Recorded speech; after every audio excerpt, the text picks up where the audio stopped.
So this is a brief talk about what I call application-driven learning, and there's a package called ApplicationDrivenLearning.jl. It's a framework for closed-loop prediction and optimization. It's a joint work with Giovanni and Alex Street, both from PUC-Rio in Brazil.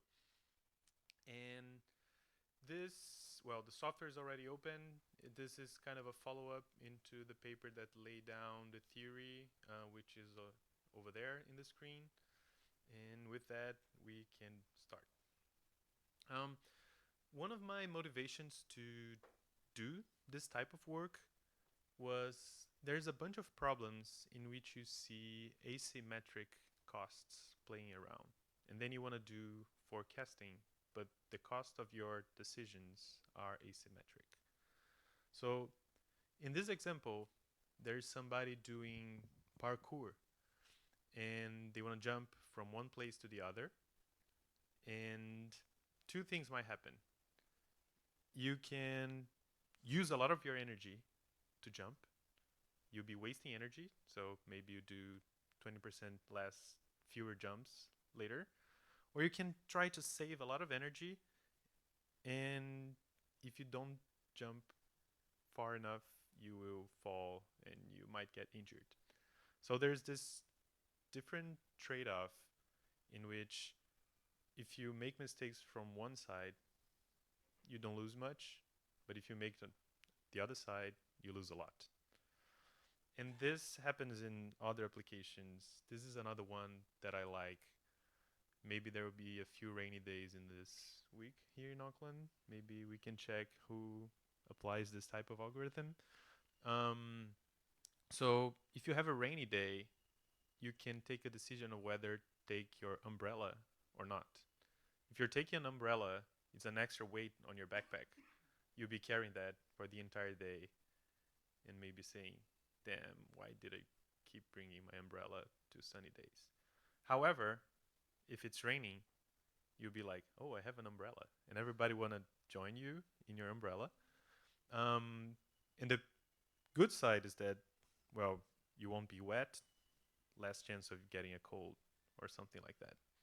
So again, these asymmetric decisions. An umbrella usually is not super heavy, so keeping your backpack is fine.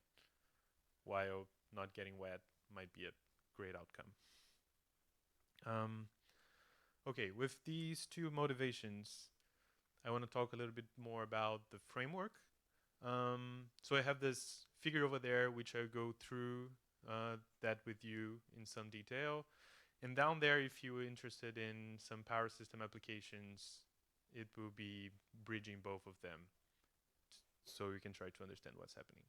So our day starts in this type of world when we're doing some model training. So we have some data. So Y labeled data and X some features for a model that we want to train. If you're doing power systems, maybe one application of that is that you're trying to train your forecasting model to forecast the load of tomorrow or something like that.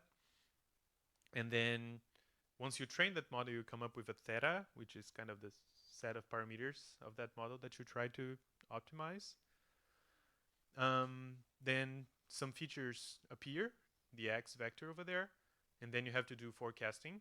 In terms of our power systems example, you can do the forecast itself, which will be that Y hat over there, which depends on the model that you trained and the features that are over there.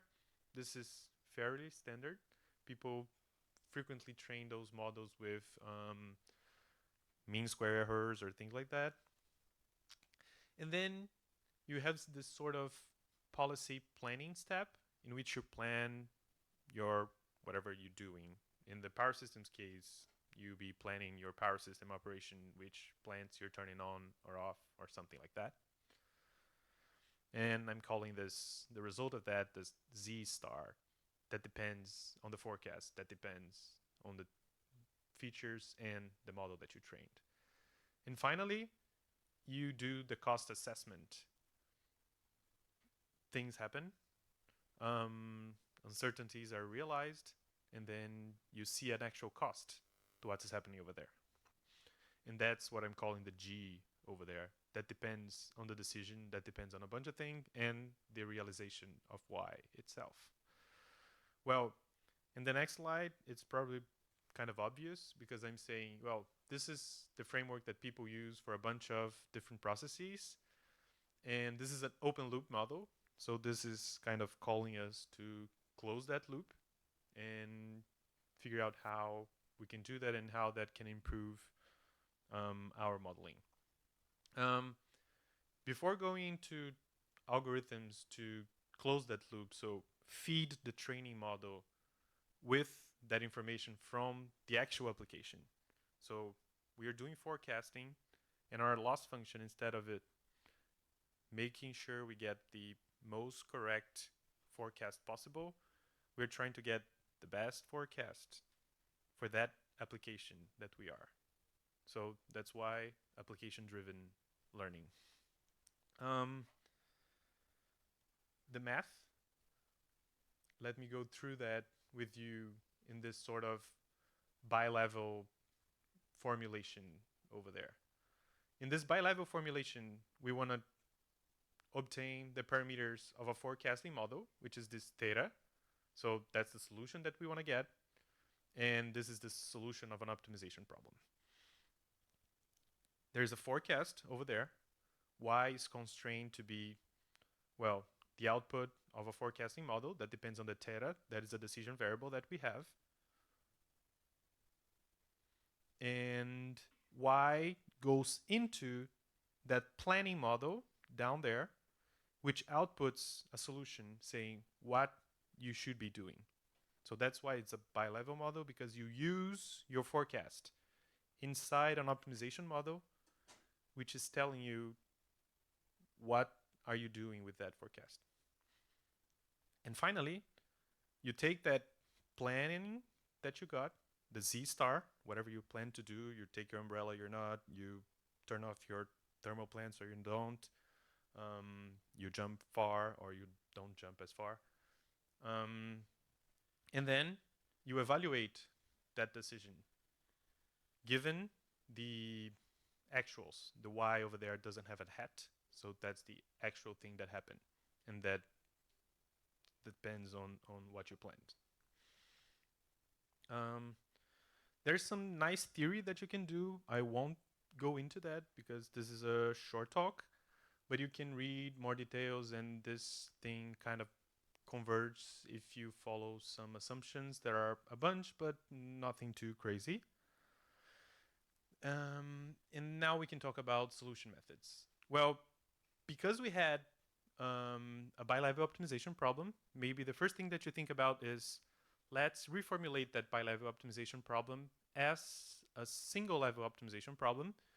So you can use the fact that, well, let's assume that some of these functions are actually linear models, and then we can use KKT based MPAC reformulation. So basically, whatever is in blue, yellow, green, sorry for colorblind people, remains the same. And the red one, which is the lower level optimization model, you have to write the KKT condition for that.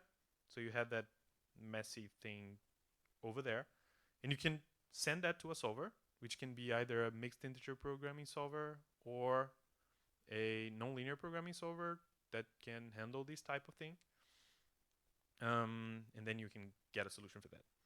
Well, if you're lazy, there's also this package called BilevelJuMP, in which you can code kind of the both levels of the thing without having to rewrite the KKT formulation yourself. So that's a way to handle that. Alternatively, if your problem is quite big, solving that might be really hard. So there's a scalable heuristic that we proposed in the first paper that has that algorithm on the left side, well, on your right side of the slide, that I can go with you through that really quickly. So we want to train the model. So we want to find an update to theta. And then that update will lead us to a new forecast, a new plan, a new cost assessment. And then we recompute the costs and repeat that for some update of theta. And then your question is how do we update data? Well, there's a few ways to do that. Maybe the most naive way of doing that is using this zero order methods.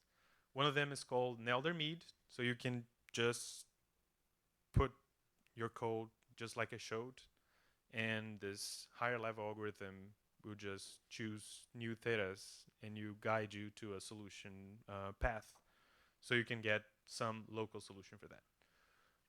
The pros is that that's super simple. It's easy to code, easy to use, but the biggest downside is that if you have a bunch of parameters, that type of method is not good. So you can do, well, maybe you should do other stuff. The alternative to that is this same scalable heuristic, but instead of using the zero order method, we can use a gradient descent based method.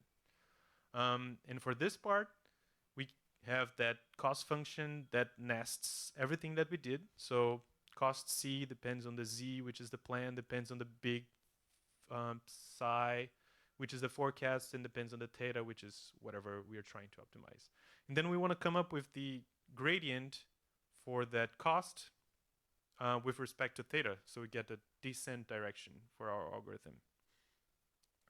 And how we apply the chain rule over there, we need to compute these derivatives, and we can do with a bunch of different packages that are just over there. So if your forecasts appear on the right-hand side, you can use JuMP to compute the first one. You just be computing duals of an optimization problem. In the middle, you need to compute the derivative of a solution of an optimization problem, the primal variables, with respect to parameters that are anywhere over there. And for that, we can use that other package called DiffOpt.jl, which enables you to differentiate that. In the first bit, you just want a derivative of some forecasting model. And you can do that with some machine learning automatic differentiation framework like Flux. So what we did is in this package, we put all of these together so we can automate that so you don't have to code all that yourself. The summary of the package is over here. So you want to write your planning model in JuMP, you want to write your assessment model in JuMP, you want to write your forecasting neural network, for instance, in Flux. You send all of that to this main application-driven model, which will optimize your parameters given data and the solution algorithm that you selected. So the package has 3 solution methods. You can use Bilevel optimization that relies on BilevelJuMP. You can use tailor-made, which will combine JuMP for writing each of the optimization problems and Optim to use tailor-made, and gradient descent, in which you use the 3 packages that I mentioned before. The nice thing is that relying on JuMP and all these abstract packages, you can do linear, quadratic, conic, or nonlinear optimization classes in each of these problems that are over there. Some interesting features that we have is that, well, we also added MPI. So if you have a big problem, you can solve that in a HPC cluster. And, well, again, because we are in JuMP, you can use some of the 50 solvers that Miles mentioned in his presentation. This is a quick example. So we start with data, and then we create a model and add some variables. We add tags saying this is a policy variable, this is a forecast variable, and then we create the planning model, the model for the planning step, and then the model for assessment step. All of that tied to that main model that we started back there. We set the optimizer. We set our forecast model, which in this case is a trivial single parameter neural network. And then we train our model that depends on the input data. And that's all. There is an example just for the sake of showing some results over here, which is a power system example. We can talk more later about that, or you can see the slides later. This is just showing that the green one, which is this application-driven thing, is doing better than the red one, which is what you do with the open loop solution.